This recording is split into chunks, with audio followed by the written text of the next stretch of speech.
ભવ્ય તિરંગા યાત્રામાં સુરત શહેર થયું દેશભક્તિમાં લીન. લાખો સંખ્યામાં ઉમટી જનમેદની. તિરંગા પદયાત્રામાં 1 લાખની જનમેદની ઉમટી. તિરંગા યાત્રાના માર્ગને દુલ્હનની જેમ શણગારવામાં આવ્યો. વિવિધ રાજ્યના લોકો પારંપરિક વસ્ત્રો પહેરીને જોડાયા. આજે સુરતમાં ભવ્ય તિરંગા પદયાત્રાનું આયોજનને લઈને તૈયારીઓ આખરી ઓપ આપવામાં આવી રહી છે. તિરંગા યાત્રામાં 1 લાખની જનમેદની ઉમટી પડી હતી. 2 કિલોમીટરની તિરંગા યાત્રાને લઈ વાય જંકશનથી લાલભાઈ ક્રિકેટ સ્ટેડિયમ સુધીના માર્ગને દુલ્હનની જેમ શણગારવામાં આવ્યું છે. યાત્રામાં પોલીસ બેન્ડ, અલગ અલગ વિભાગોના ટેબલો અને સાંસ્કૃતિક કાર્યક્રમનું આકર્ષણ જોવામાં મળી રહેશે. જે યાત્રામાં બીએસએફ, સીઆરપીએફ, રેપિડ ફોર્સ સહિત પોલીસના જવાનો પ્રથમ વખત સામેલ થવો જોવા મળી રહ્યા છે. તિરંગા યાત્રામાં 1 લાખની જનમેદની ઉમટી પડી છે.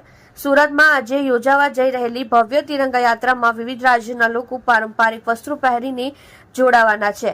અલગ અલગ સમાજ અને સ્કૂલ સહિતના કુલ 20 બેન્ડ દ્વારા પ્રસ્તુતિ કરવામાં આવનાર છે. રાજ્યમાં પ્રથમ વખત તિરંગા યાત્રામાં સશસ્ત્ર દળો દ્વારા માર્ચ પાસ્ટ, વિદ્યાર્થીઓ દ્વારા વિવિધ સાંસ્કૃતિક કાર્યક્રમની પ્રસ્તુતિ અને પોલીસ બેન્ડ સહિત વિવિધ વિભાગોના ટેબલો રજૂ કરવામાં આવ્યા છે.